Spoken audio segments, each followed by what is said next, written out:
네, 현대소설 6강 김승옥의 4월 1964년 겨울을 공부해 보도록 하겠습니다. 여러분 작품 제목에다가 아예 연도하고 그 다음에 공간까지 박아버렸죠. 그러면 왜 굳이 1964년이어야 했는가? 왜 서울이어야 했는가? 그리고 왜 겨울이어야 했는가?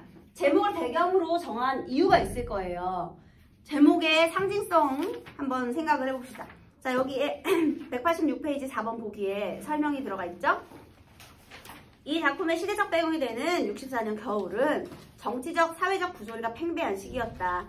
4.19 정신, 혁명 정신이죠. 자주민주 정신이죠.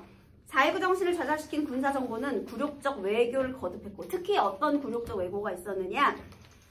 이에 항의하는 민주 인사들을 억압하였는데요. 또 당대 사람들이 무력감에 빠져서 사회에 대한 집중 회의를 드러냈대요. 여러분 특히 64년에 무슨 외국적인 굴욕적인 외교가 있었냐면요. 한일협정. 그게 뭐냐. 우리 그래서 결국 일본에 사과 받았나요? 식민 통치에 대한 36년이나 식민 통치를 했는데 그거에 대한 사과나 제대로 된 보상이 있었나요? 근데 보상을 받을 수가 없게 됐어요. 왜냐하면 64년에 정부 주도로 협정을 맺었어요.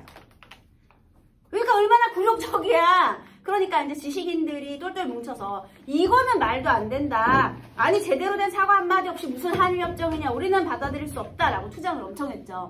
그런데 뭐 그때 정부가 우리 시민들의 목소리 들어주는 정부인가? 안 들어줬죠. 그래서 이때 특히 1964년이요. 우리 굴욕적인 한일협정 반대 투쟁 지식인들이 주축이 되었던 이것이 무산되었다. 우리가 아무리 똘똘 뭉쳐서 한 목소리를 내도 우리 얘기에 귀를 기울여줘. 이건 말도 안 되는 거야. 얘기를 해도 안 통하지. 그럼 사람이 어떻게 되니? 폭력적인. 폭력? 아니 야 여기 더 폭력적인데? 여기 잡혀갈 텐데? 그러면 어떻게 되느냐? 그냥 포기하게 되지. 어차피 안 들어주니까. 그래서 그때 당시에 지식인들이 사회에 대한 회의가 엄청 들고요. 그래서 이 지식인들이요. 사회에 대한 회의감. 이 부조리한 사회에 대한 회의감. 그리고 제일 중요한 건 무기력. 내가 뭘 해도 안 되니까 하면 잡혀가기나 하고 맞기나 하고 하니까 무기력해져요. 자, 그래서 여러분 요 1964년 게다가 지금 계좌적 배경도 겨울이잖아요. 그래서 이 쓸쓸하고 황량한 그런 도시의 모습을 드러내고요. 김승옥의 또 다른 작품 중에 우리 무진기행이라고 있어요.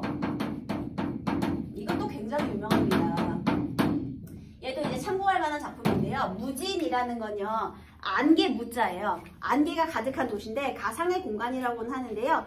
여기에 또 배경이 중요합니다. 하루 종일 또 사계절 내내 계속해서 안개가 자욱한 도시예요. 자, 그러면 여러분 안개가 자욱하다 어떤 느낌이야? 몽롱하고 꿈인지 현실인지 모르겠고 무기력하고 나른한 그런 느낌이죠. 그래서 거기서 안개가 그런 역할을 하는 거예요. 얘랑 똑같아요. 이 무기력한 내면 얘를 드러내는 거죠. 아무것도 하기 싫고 불투명하고. 그래서 이런 당시에 시대적인 배경과 관련이 있더라. 이걸 가지고 이 소설을 출발해 보도록 하겠습니다. 자, 1964년 겨울을 서울에서 지냈던 사람이라면 누구나 알 수 있겠지만 밤이 되면 거리에 나타나는 선술집. 여러분 오뎅바라고 혹시 아시나요? 잘 모르겠죠. 선술집은요. 그냥 가볍게 포장마차 이렇게 왜 우리 떡볶이 포장마차 있잖아. 그 서서 떡볶이 먹죠. 그런 것처럼 그냥 가볍게 한 잔 술을 이렇게 선차리해서 스탠딩 바야 얘들아. 시대를 앞서간 바예요. 그래서 어쨌든 그 떡볶이 이렇게 포장마차에서 먹듯이 이렇게 술을 먹을 수 있는 곳인데 여기는 재벌들이 가겠니? 서민들의 애환을 달래는 그런 곳이에요. 네, 그 다음에요 여러분 테이블을 착석해가지고 끼리끼리 모여서 앉는 술집이 아니죠. 혼술바야 혼술바. 그러니까 각각의 사람들이 그냥 이렇게 혼자서 가가지고 즐기는 그런 술집입니다. 그래서 오뎅과 군참새와 3가지 종류의 술 등을 팔고 있었고 얼어붙은 거리를 휩쓸며 부는 차가운 바람이 펄럭이게 하는 포장을 들치고 안으로 들어서게 되어 있고 자 여러분 여기서 배경은요 1964년 겨울이고요. 그 다음에 특히 이 겨울에 대한 배경 묘사가 어떻게 돼요? 여기 줄쳐볼게요. 얼어붙은 거리를 휩쓸며 부는 차가운 바람. 그게 바로 당시에 황량하고 각박한 시대를 드러내는 표현이 되겠습니다. 황량하고 각박한 시대. 그래서 여기서는 이 배경 묘사를 통해서요. 황량하고 각박한 시대를 드러내는 거죠. 그리고 옛날에 하도 정부가 민주 열사들 잡아가니까요. 신고를 또 굉장히 많이 하죠. 조금만 무슨 잘못해도 다 잡아가고. 그래서 그러면 또 어떤 일이 발생하느냐. 타인들에게 관심을 갖지 않기 시작해요. 네, 어차피 뭐 나랑 연대감을 느껴서 내 말에 동조해 줄 것도 아닌데 내가 다른 거에 신경을 뭘 써. 그래서 이렇게 무기력하고 그 다음에 좀 연대의식이 사라지는 그런 시대 상황이에요. 네, 그 다음에 그 안에 들어서면 카바이드 불에, 카바이드가 탄화칼슘이라고 합니다. 카바이드 불에 길쭉한 불꽃이 바람에 흔들리고 있고 염색한 군용 잠바를 입고 있는 중년 사내가 술을 따르고 옛날에는 그 있잖아요. 깔깔이라고 하거든요. 그 군복 위에 덧대 입는 그런 잠바인데 보통 이제 추울 때 그것들을 많이 입었대요. 네, 그 다음에 안주를 구워주고 있는 그러한 선술집에서 그날 밤 우리 세 사람은 우연히 만났다. 우리 세 사람이란 나와 도수 높은 안경을 쓴 안이라는 대학원 학생과 정체는 알 수 없지만 요컨대 가난뱅이라는 것만은 분명하여 그의 정체를 알고 싶다는 생각은 조금도 나지 않는 36살짜리 사내를 말한다. 자, 여기에 이제 나가 등장을 했고요. 그 다음에 안, 그리고 사내, 이렇게 세 사람이 선술집에서 우연히 만나게 됩니다. 자, 안은요 일단 도수 높은 안경을 쓰고 있대요. 근데 얘들아, 보통 도수 높은 안경을 쓴 사람들은 대부분 어떤 이미지가 강하니? 공부를 좀 가방끈이 긴 그런 사람을 보통 말하겠죠. 네, 시대적인 분위기를 살려서 장발 처리를 해보았습니다. 네, 장발일 수 있잖아요. 도수 높은 안경을 썼대요. 근데 여러분, 안은 아마 성이겠죠? 그럼 이름이 없지? 익명성, 안, 그 다음에 사내, 이렇게 등장인물에 이름이 제시되어 있지 않은 이런 명명법, 이름으로 부르지 않고 그냥 성씨라든지 사내라는 이런 그 지시어로 표현을 하고 있잖아요. 이건 또 무엇을 말하냐. 내가 굳이 얘 이름까지 알아야 돼. 오늘 만나고 말 사람인데. 그래서요, 요건 현대인의 익명성을 말하는 거예요.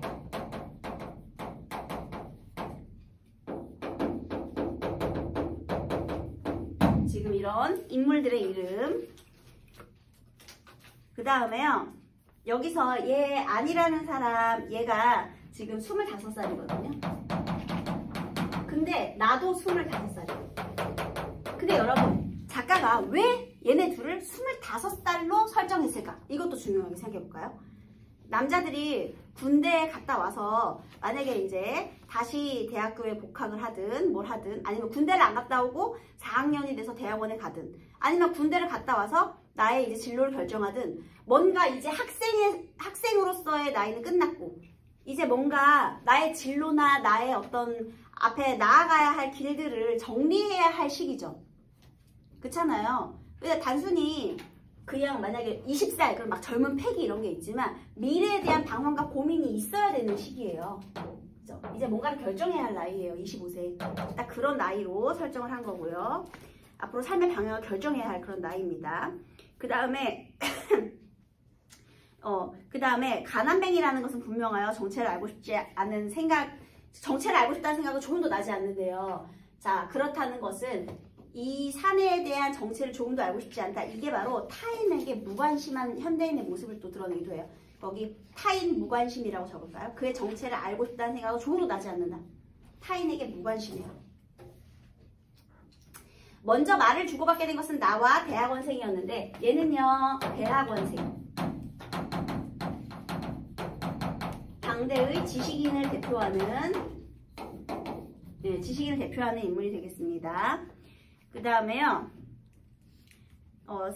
안씨라는 성을 가진 25살짜리 대한민국 청년. 대학 구경을 해보지 못한 나로서는, 얘는 대학 구경 못 해봤대요. 그럼 얘는 고졸. 상상이 되지 않는 전공을 가진 대학원생. 부잣집 장남이라는 것을 알았고,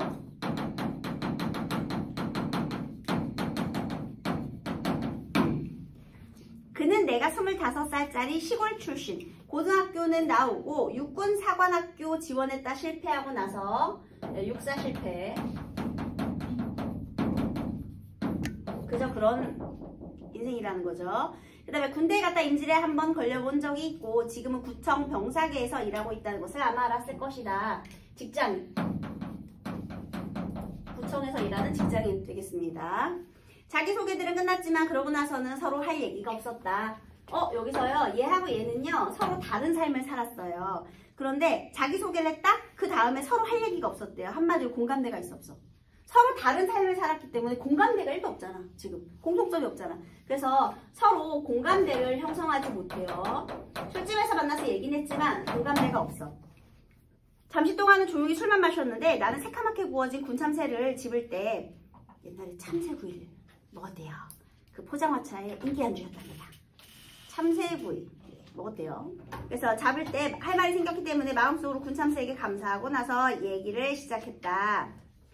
안녕, 파리를 사랑하십니까? 아니요, 아직까지. 그가 말했다. 김영은 파리를 사랑하세요? 예, 난 대답했다. 여러분, 여기서 파리는요, 프랑스 파리가 아니에요.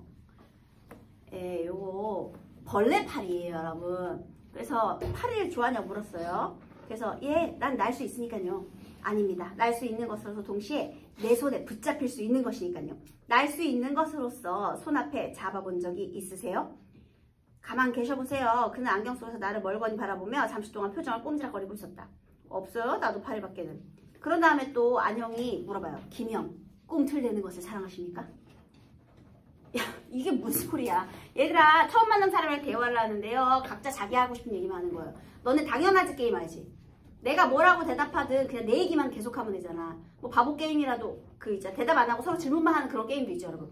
얘네가 지금 나누는 대화가요. 나는 파리를 좋아하고 한 명은 꿈틀거리는 걸 좋아해. 얘들 꿈틀거린다는 건 바닥을 기어다니는 거잖아.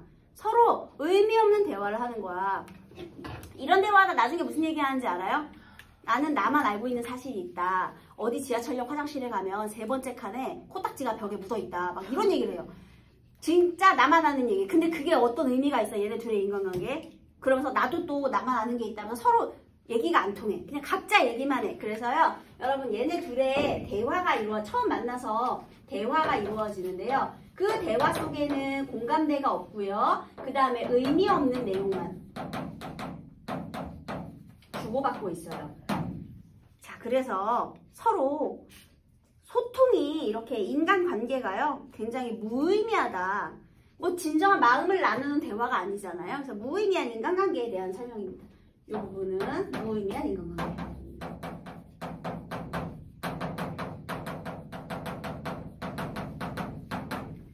보통은 그러면 그러면 어디에서 잘하셨습니까? 그래서 어떤 인물에 대한 정보를 얻을 수 있는 질문을 하면서 서로 교감을 나눠야 되는데 그런 게 전혀 없다는 거예요. 낮엔 이상스럽게도 날씨가 따뜻했기 때문에 길은 얼음이 녹아 흙물로 가득했었는데 밤이 되면서부터 다시 기온이 내려오고 흙물은 우리 발에 얼어오기 시작했다. 여러분, 이런 날 너무 싫죠? 질퍽질퍽하고 춥고, 그죠? 요것도 또 배경을 통해서 뭘 드러내는 거예요? 요 시대 분위기를 드러내는 거죠. 이 현대인의 이런 각박함에 대한 아니면은 시대 분위기 이런 것들을 배경을 통해서 이렇게 드러낸 거예요. 소가죽으로 지어진 내 검정 구두는 얼고 있는 땅바닥에서 올라오고 있는 찬 기운을 충분히 막아내지 못하고 있었다. 사실 이런 술집이란 집으로 돌아가는 길에 잠깐 한잔하고 싶은 생각이 든 사람이나 들어올 때지 마시면서 곁에 선 사람과 무슨 얘기를 주고받을 만한 데는 되지 못하는 곳이다. 한마디로 이 선술집은요. 인간적인 교류가 이루어지는 공간이다 아니다? 아니다.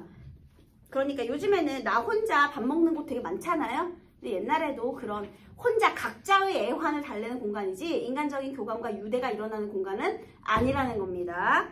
그런 생각이 문득 들었지만 그 안경잡이가 때마침 나에게 기특한 질문을 했기 때문에 나는 이놈 그럴듯하다 하고 생각되어 추위 때문에 절어든 내 발바닥에 조금만 참으라고 부탁했다.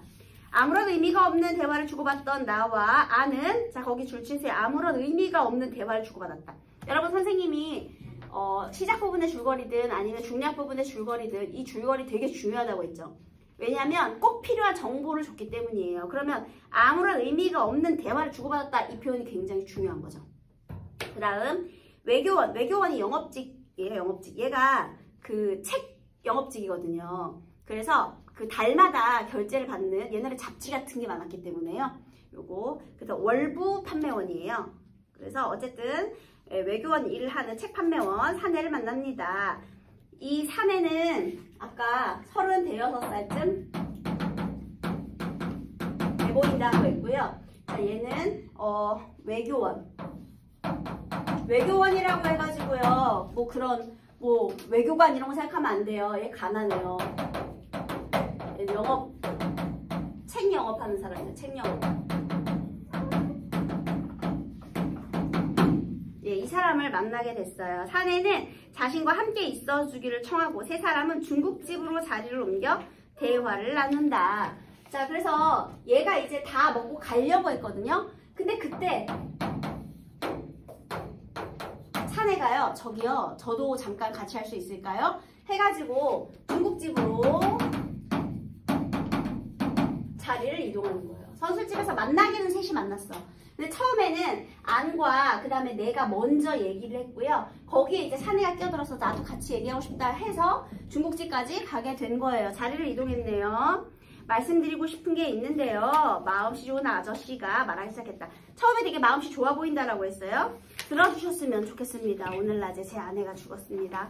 세브란스 병원에 입원하고 있었는데 그는 이젠 슬프지도 않다는 얼굴로 우리를 빤히 쳐다보고 말하고 있었다. 네, 그거 안 되셨군요. 라고 안과 나는 조의를 표했다. 아내와 나는 참 재미있게 살았습니다. 아내가 어린애를 낳지 못하기 때문에 시간은 몽땅 우리 두 사람의 것이었습니다. 돈은 넉넉하진 못했습니다만 그래도 돈이 생기면 우리는 어디든지 같이 다니며 재미있게 지냈습니다. 딸기철엔 수원에도 가고 포도철엔 안양에도 가고 여름엔 대천에도 가고 가을엔 경주에도 가보고 밤엔 함께 영화 구경, 쇼 구경 하러 열심히 극장에 쫓아다니기도 했습니다. 여러분 이 말이 왜 나오냐면요. 지금 이 사내의 아내가 죽었잖아요. 근데 이 아내와 사이가 나쁜 게 아니었어. 지금 둘의 부부 사이 어때요? 굉장히 좋죠. 물론 자식은 없었어도 부부의 사이는 굉장히 좋았어요. 그런데 아내가 죽은 거예요. 사이 좋았던 아내가 죽었어. 무슨 병원이셨던가요? 하고 안이 조심스럽게 물었다. 급성 뇌막염이라고 의사가 그랬습니다. 아내는 옛날에 급성 맹장염 수술을 받은 적도 있고 급성 폐렴을 앓은 적도 있다고 했습니다만 모두 괜찮았었는데 이번에 급성엔 결국 죽고 말았습니다. 사내는 고개를 떨구고 한참 동안 무언지 입을 우물거리고 있었다. 자, 지금 사내가 자기 하소연하면서요. 막 슬퍼하고 있어. 그런데 여기서 이거 줄 치세요. 아니 손가락으로 내 무릎을 찌르며 우리는 꺼지겠는 게 어떻겠냐는 눈짓을 보냈다. 어떻게 한 거예요? 걔가 죽고 말았습니다. 막 이렇게 하니까 이렇게 했다는 거죠. 그럼 뭐 한 거야? 여기서 보통 사람 같으면 여러분이면 어떻게 할 거예요? 물론 갑자기 이상해 와서 말 거는 사람 이상하긴 한데요. 막 아내가 죽었다면서 슬퍼해. 그러면 일반적인 요즘 우리라면 어떻게 할 것 같아요? 아유 걱정 마세요. 아니 걱정 마세요. 또 이상하네. 아유 많이 슬프시겠어요. 힘내세요. 어쩌면 너무 불쌍하다. 연민과 동정의 감정을 느껴 정상인데요. 지금 어떻게 하는 거야? 야 책임질 만한 상황 이거 싫다. 불편하다. 우리 피하자가 되겠죠. 그래서 지금 이 문장은요. 이 불행한 사내에 대해서요. 얘네들이 보이는 태도가요. 연민이 아니죠. 회피. 불편한 상황을 피하고 싶어 하는 거죠. 자, 그러면 이 아니라는 사내는 굉장히 개인주의적인 생각을 하고 있죠. 당대 지식인들이 이런 사고를 많이 가지고 있었다는 거죠. 게다가 이제 눈짓을 보냈으니까 우리 이런 걸 비언어적 표현이라고 하죠. 비언어적 표현을 통해 의사를 전달했어요. 나 역시 동감이었지만 그때 사내가 다시 고개를 들고 말을 계속했기 때문에 얘들아 처음에 나 역시 동감이었지만 나도 마찬가지. 물론 이 안과 사내는 중간쯤에 있는 인물이긴 한데요. 근데 나도 어쨌든 개인주의적인 성향을 가지고 있는 인물입니다. 근데 어쩔 수 없이 계속 눌러앉았대요. 아내와는 재작년에 결혼했습니다. 우연히 알게 됐습니다. 친정이 대구 근처에 있다는 얘기만 했지 한 번도 친정과는 내왕이 없었습니다. 난 처갓집이 어딘지도 모릅니다. 그래서 할 수 없었어요. 그는 다시 고개를 떨구고 입을 울물거렸다. 뭘 할 수 없었다는 말입니까? 그는 내 말을 못 들은 것 같았다. 그러니 한참 후에 고개를 들고 애원한 눈빛으로 말을 이었다. 아내의 시체를 병원에 팔았습니다. 여기서 줄 치세요. 시체를 병원에 팔았다. 얘들아 이게 물론 여러분 인간의 시체를 병원에 팔면 어떤 일이 발생하죠? 왜 팔죠? 시체를? 맞아요. have를 하는 거야. 근데 이거를 그냥 인간을 뭐 사물화했다. 그래서 비정한 현실 세계를 말한다. 라고 지금 여기서는 표현을 하는데 물론 도움이 되는 일일 수 있죠. 의학의 발전을 위해서. 근데 당대 지금 60년대잖아. 당대 사람들의 생각으로 한번 이걸 다시 한번 보세요. 옛날에 우리 사람 죽으면 화장하는 것도 꺼리죠. 시체를 훼손해? 안 되지. 죽으면 어떻게 해야 돼? 곱게 염습해서 묻어야죠. 근데 해부를 하면 죽은 사람을 다시 훼손하는 거잖아. 너네 옛날에 형벌 중에 가장 끔찍한 형벌이 그 죽은 사람의 시체를 파내서 다시 한번 훼손하는 거거든요. 그게 있을 수 없는 치욕이거든요. 시체를 또 한 번 훼손하는 거 2번, 3번 죽이는 거잖아. 그러니까 당대 사람들의 생각에는 내가 시체를 게다가 그냥 좋은 마음으로 기부하는 것도 아니지. 돈을 받고 시체를 팔았다? 이건 굉장히 비인간적이라고 평가되는 비인간적이라고 평가되는 일이거든요. 근데 봐봐, 내가 아내하고 사이가 안 좋은 게 아니었죠. 아내하고 사이가 엄청 좋았는데, 자, 사내는 왜 아내 시체를 팔았어요? 일단 자식이 없죠. 그리고 아내의 처가도 없죠. 그러면 이 무덤을 계속 관리해주고 그럴 사람이 필요하잖아. 근데 자기는 돈도 없고 가난해. 서적 월북 판매 외교원에 지나지 않습니다. 할 수 없었습니다. 그러니까요. 어쨌든 가난 때문에 그리고 형편 때문에 이 가난한 여러 가지 형편 때문에 아내 시체를